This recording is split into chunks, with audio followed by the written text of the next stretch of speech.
Okay, so let us start. In the previous lecture we had started the proof of spectral theorem for compact self adjoint operators. The first step was to prove that either norm t or minus norm t is an eigenvalue. Once we get an eigenvalue, we look at the corresponding eigenspace. We saw that if you look at the orthogonal complement of that, we can restrict our operator to that orthogonal complement.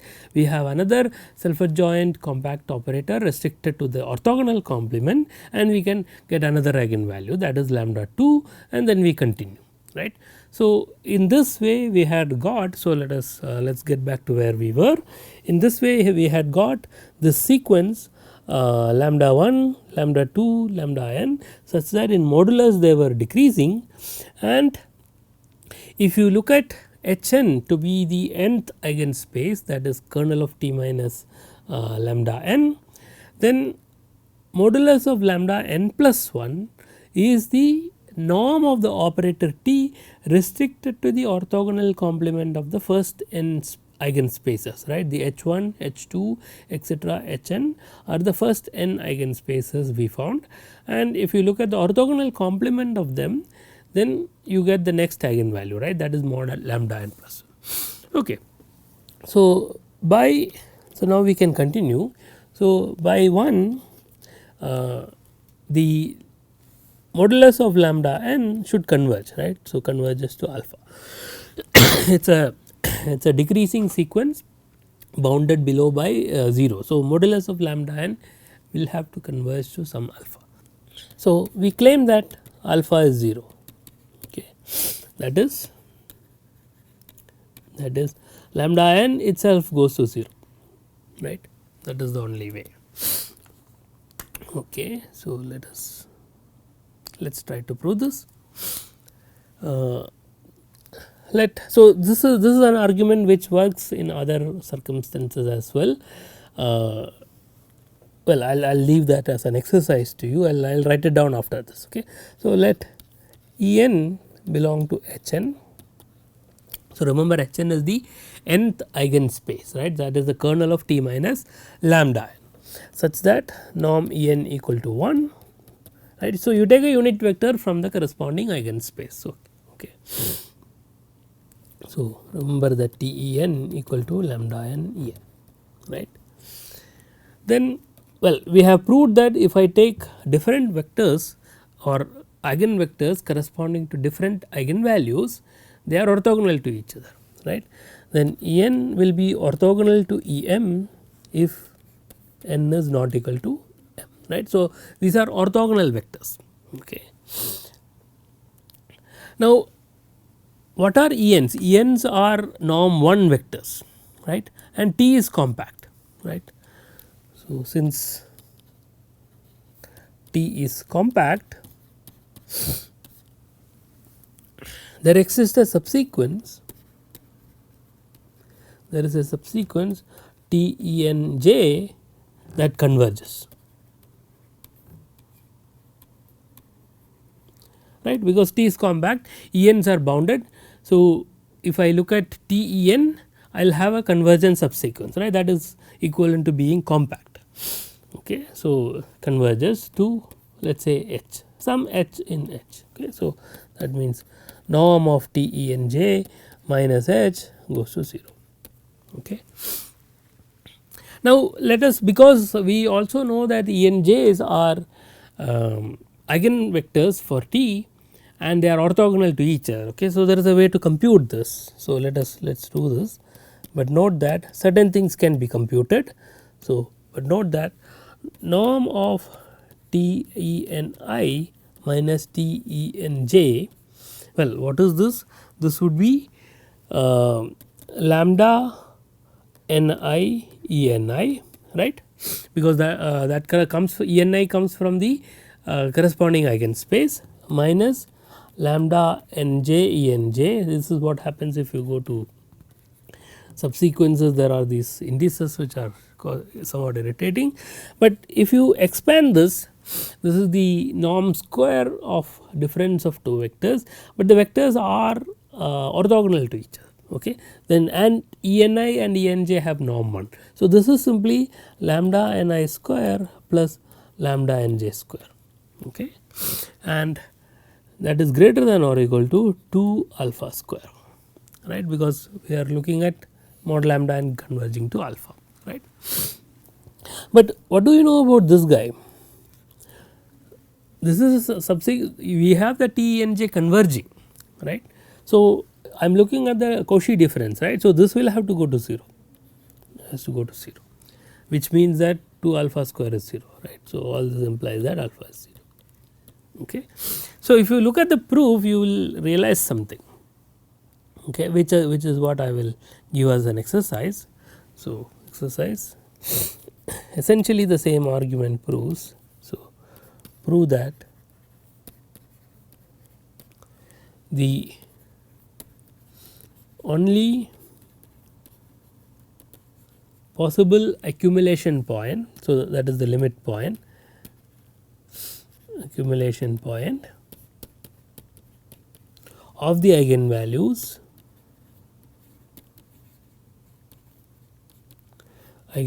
for t is 0. Okay. Of course, t may have only finitely many eigenvalues, so there may not be a limit point, but if there are infinitely many eigenvalues, since it is going to be a bounded sequence, there will be an accumulation point and that has to be 0. Okay, that is the only thing that can happen. So, that is what we have actually proved, even though I did not state in exactly in that form. Okay. Okay. So, now we need to show that T is actually a limit of finite rank operators, right. So, if you go back to the statement of the spectral theorem, what we claimed was T can be written as an infinite sum of projections multiplied by certain eigenvalues, right. So, it is sort of easy from whatever we have done in the case of finite dimensional spectral theorem, that what should be those projections. The difference between finite dimensional and infinite dimensional case is that you have an infinite series here and we need to show that it converges in the appropriate norm, right. So, that is the analytical part. Okay. So, put Pn to be the orthogonal projection onto kernel of T minus lambda n, right. So, remember this we called Hn, right. Okay. Then what do you know about Pn? Then Pn are finite rank operators, finite rank, right, because its range is Hn and that is finite dimensional. Okay. What do we want to show? We will show that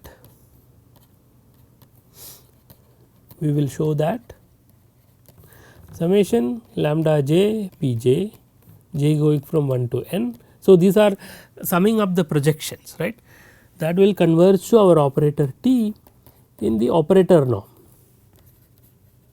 Okay. Convergence we should always be followed by in what norm, right, or what metric. So, here the operator norm. Okay. So, let us prove that. Now, if I take H in Hj naught, so remember the Hns are the nth eigenspace for T, right. So, Hj naught is the j naught eigenspace for T. Okay. So, 1 less than or equal to j naught less than or equal to n, then what happens to T minus. So, I am trying to measure the distance of this weighted series, right, Pj up to from j equal to 1 to n with T, right.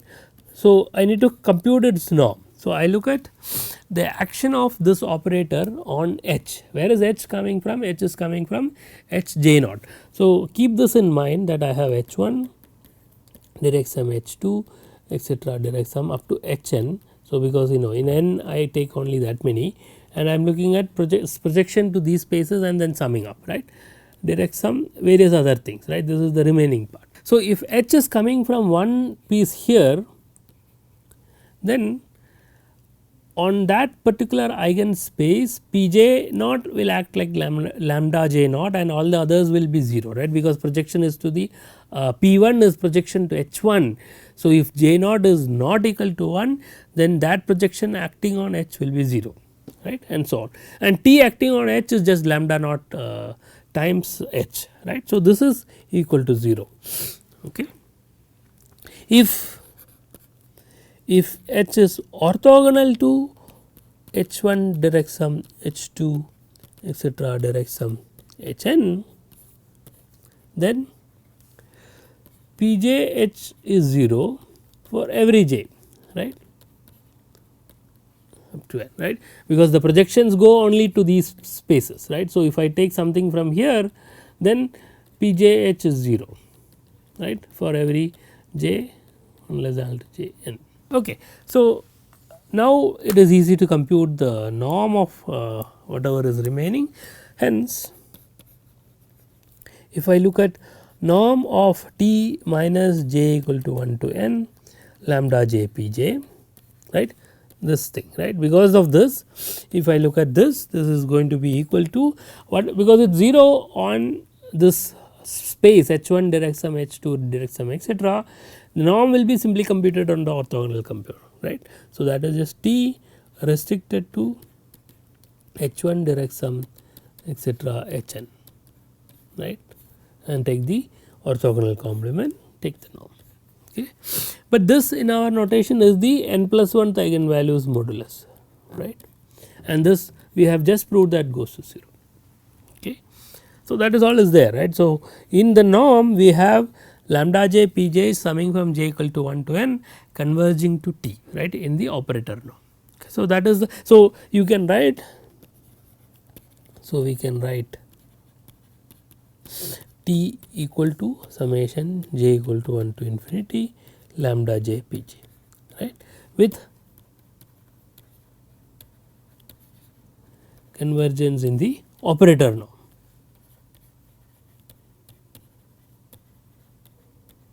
Okay. So, that was the assertion of the spectral theorem, right. We will complete this soon. So, let us okay, let us go to the okay.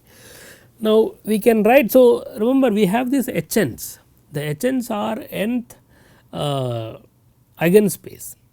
Hns need not give you all the Hilbert space, right, there can be more things which is left out and that is precisely the kernel of T, right. So, we can write, so note that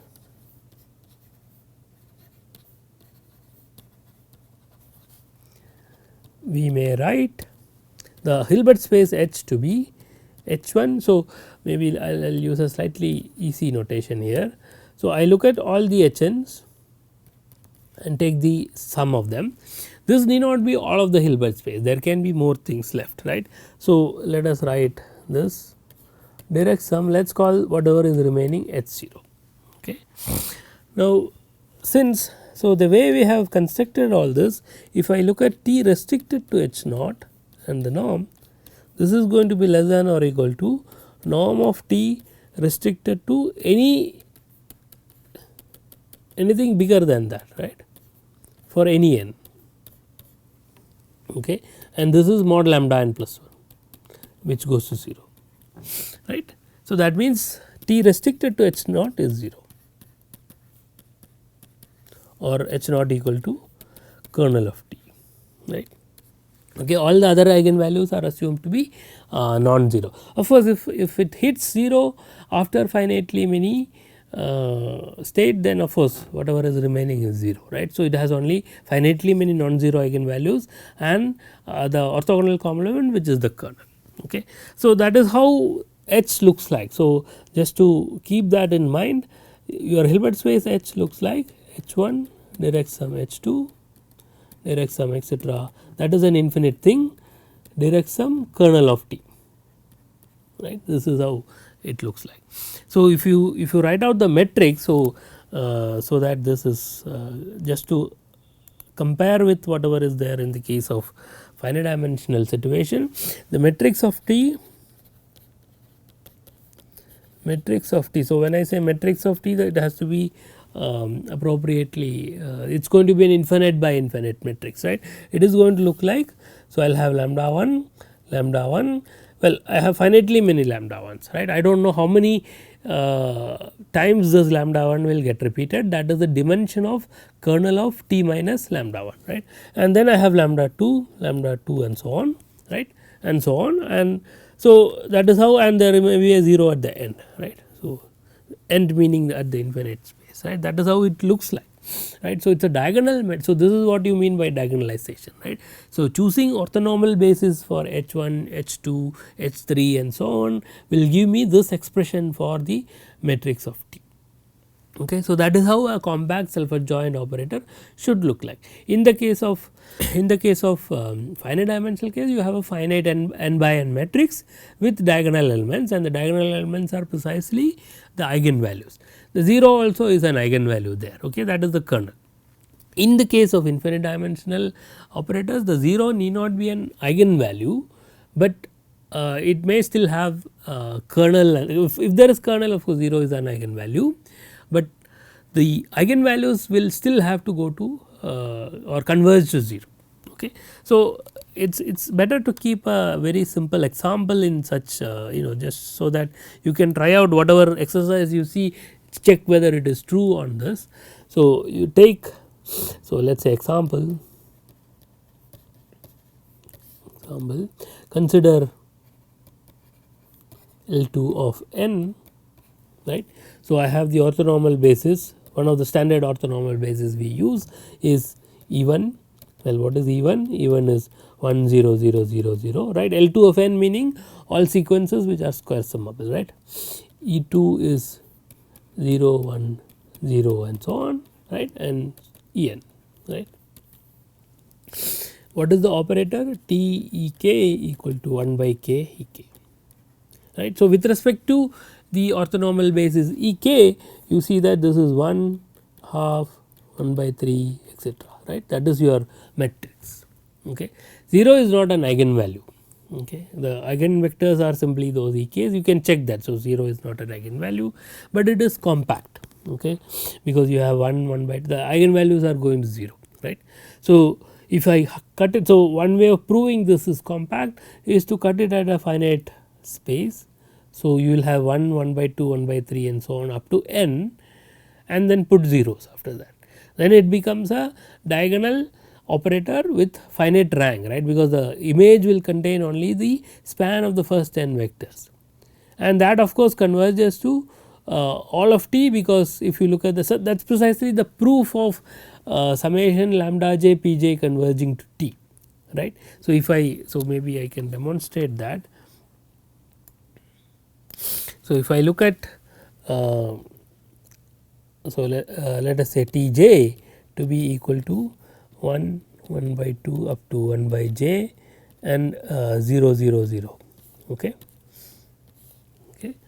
Then the norm of t minus T j is going to be 1 by j plus 1, right, because t minus T j, what does t minus T j look like?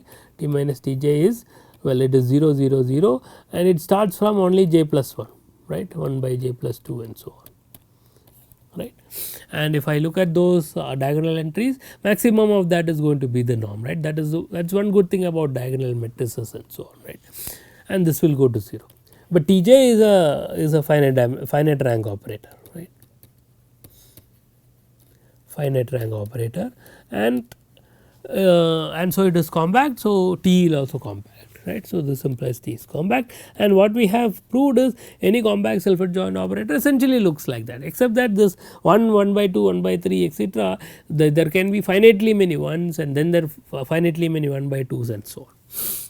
So, that, so whatever is remaining in the in this part is the spectral theorem for compact normal operators, right. So, I will finish with that, but this I will give us I will give a sketch of the proof, because it is essentially repeating what we did, but we can deduce the spectral theorem for compact normal operators from compact self adjoint operators. Okay. So, let me write down that. Spectral theorem for compact normal operators.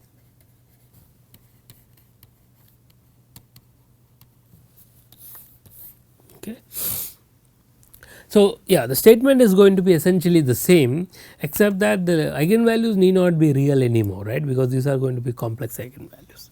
So, let me write down the full statement and then give various steps in the proof. Okay. So, let T be a compact normal operator. Okay. So, that is our T on some Hilbert space, on complex separable Hilbert space H. Then, well, one T has only countably many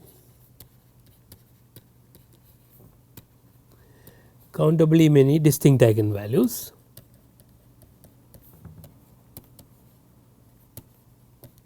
So, we saw this earlier, right, we got lambda 1, lambda 2, etc., and that had to converge to 0, right. If the infinite sequence exists, it has to converge to 0, and they are the eigenvalues, right. There is 0 and there is lambda 1, lambda 2, lambda 2, etc. 0 may or may not be an eigenvalue.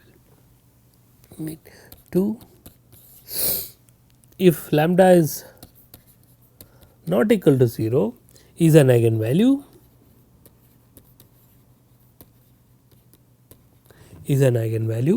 then kernel of T minus lambda is finite dimensional. So, this we saw in the beginning of the proof of Spectral theorem for compact self-adjoint. We did not use any normality even, this is true for any compact operators, right. 3, if lambda 1, lambda 2, lambda 3, etc., are the distinct eigenvalues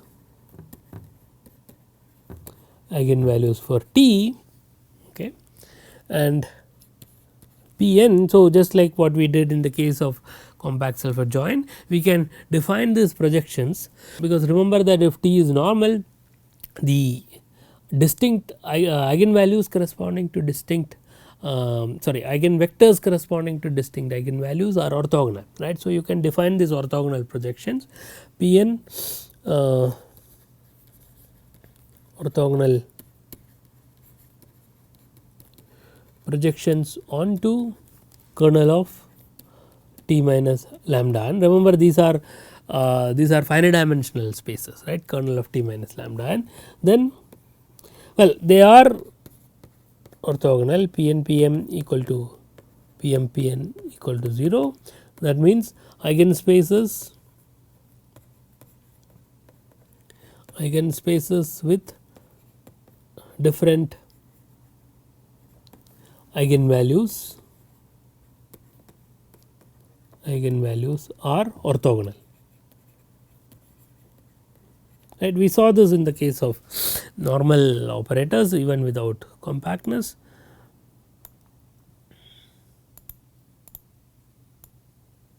Okay. The last one is the important part of this spectral theorem. T is equal to summation lambda and Pn, right, where the series converges in the operator norm, right, with convergence in the operator norm.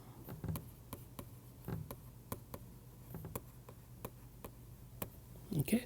So, we will give a sketch of this proof. So, the idea is essentially the same, but since we have already done this for self adjoint operators, what we can do is we will use that. So, since it is a normal operator, you can look at the real and the imaginary part, and you will see that they are actually self adjoint, and apply the spectral theorem for them, and then put it together, we will get this for T as well. Okay.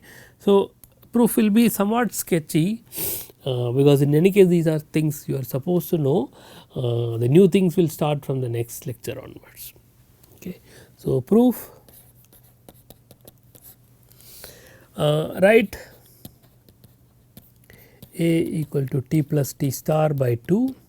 Right, this is a standard trick of writing the real and imaginary part of a complex number, or right. Similarly, you can do this for operators, right. So, B equal to T minus T star divided by 2I, right, because there is a minus there. If I look at the star, I get a minus 1, right. So, that is why I put an I there. So, that A and B become A and B are compact self adjoint, right. They are compact because T and T star are compact, right. So, and they are self adjoint because A star is A and B star is B, that is easy to see. Since T is normal, T is normal meaning T and T star will commute, A and B commutes, right. So, T normal implies A B equal to B A, right. If I multiply A and B, you have T and T star coming there, and so since they commute, you get A B equal to B. Okay.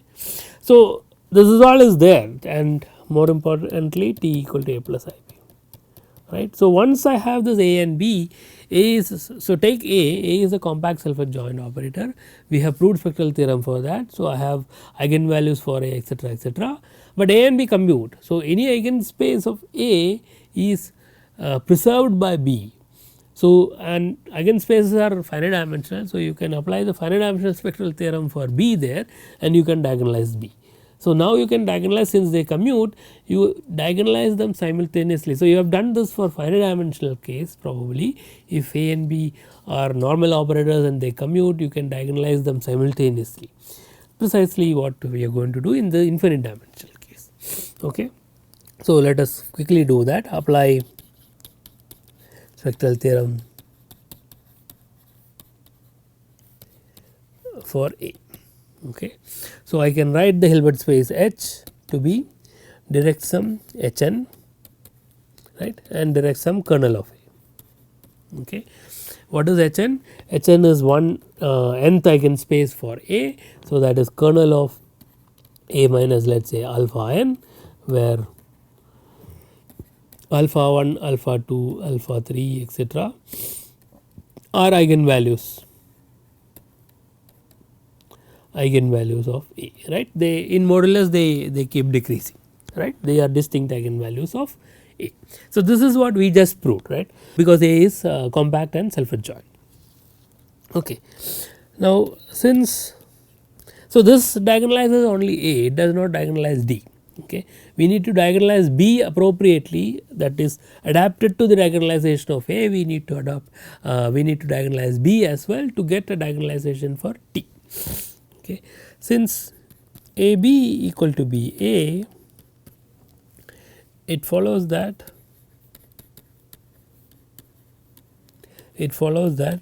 B of Hn is contained in Hn. So, remember B is Hn is simply, so what is Hn? So, maybe it is better to write this explicitly, so that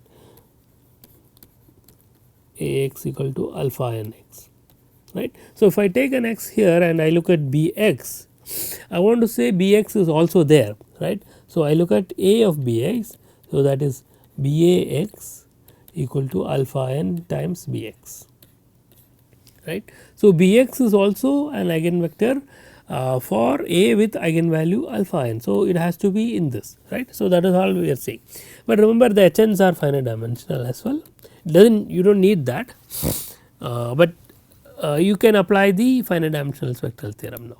Okay. So, now we are almost done. Apply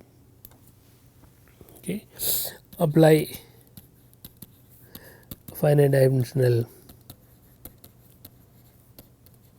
spectral theorem for B restricted to Hn, right, which means you can choose an orthonormal basis for Hn. Now, remember Hn is an eigenspace for A.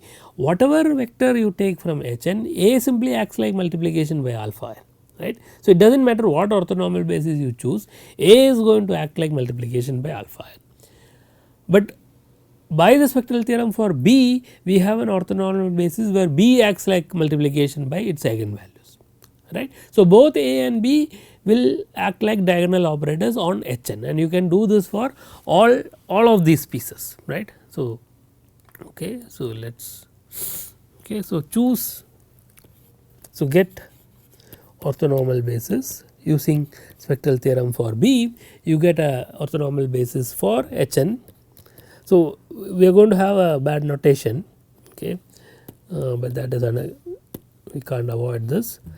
Let us say E j n, okay, 1 less than or equal to j less than or equal to dn, where dn is the dimension of Hn, right. That is the orthonormal basis for Hn, and such that B acting on it is some eigenvalue beta n, but we put a j as well, right. Remember that A acting on this any of the vectors here would be just alpha and E j, okay. So, okay. Consequently T acting on this orthonormal basis is going to be alpha n plus I beta n j times E j, right. So, E j n is an orthonormal basis for Hn, so H1, H2, H3 and so on. So, I get put together I get an orthonormal basis for direct sum of Hn, okay. So, the collection E j n, okay, 1 less than or equal to j less than or equal to d n and n going from 1 to 3 and so on is an orthonormal basis for direct sum Hn, okay. But that is not the whole Hilbert space, right. There is something which is the kernel of A, right, but there also the same argument works, right. Whatever is remaining, so recall that H is nothing but the direct sum of Hn and the kernel of A. So, this part we took care, right. I have an orthonormal basis for that part where T is like this, right. So, I have diagonalized T there, right. What is remaining is kernel of A, but because A and B commute, so B of kernel of A is contained in kernel of A, right. If I look at Bx equal to Bax, and if Ax is 0, then this is 0, right. So, just like what we did earlier, and on kernel of A we can do the same thing, because kernel of A may be finite or infinite dimensional, but does not matter. B restricted to kernel of A is compact self adjoint and spectral theorem applies,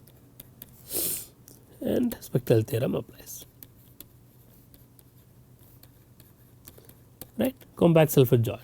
So, you can diagonalize B there, A is just 0 there, okay. So, putting together you will get an orthonormal basis for the whole Hilbert space where T is diagonalized, right. So, T E j n is alpha n plus I beta n j, and then once that is finished, for kernel of A the alpha n's will be 0 and you will have eigenvalues for B, okay. So, put together that T is diagonalized, everything else is trivial, okay. So, everything else is trivial, meaning it is exactly like what we did earlier. You will define these projections to eigenspaces and then sum up and say that it converges to T in the operator norm, because whatever you will be looking at the norm of whatever is remaining and that will have to go to 0, right. Okay. So, we will stop here. This finishes the finite dimensional case and the compact normal operator case in the infinite dimensional case of spectral theorem. We will start with new things in the next class. Okay. So, we will stop here.